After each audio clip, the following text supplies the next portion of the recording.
Yəni atamı tanıyanlar bilir ki, atam millətini, xalqını, dövlətini, eləcə də dünyanı sevən bir insan olub.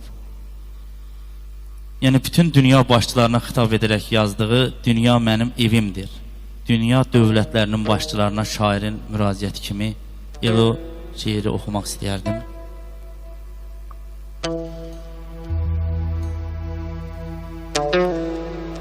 Siz ey böyük başçılar, dinləyin, bir sözüm var. Xilas edin bəşəri şeytanın fitnəsindən, ölüm təhlükəsindən.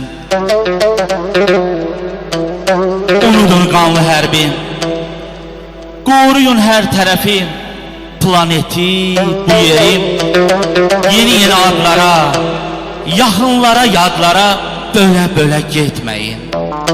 Dünyanı məhv etməyin. Dünya mənim evimdir. Götürün sərhədlərim, sökün o dirəkləri, eşidin ürəkləri, danışacaq hər ürək. O sizə söyləyəcək, dünya mənim evimdir. Dünya mənim evimdir. İnsanlar doğmalarım, insanlığın dərdidir mənim dərdim, qübarım. Bəlkə xoşunuz gəlir qanlı hərb tarixindən, müharibə etməyə başlamayın yenidən.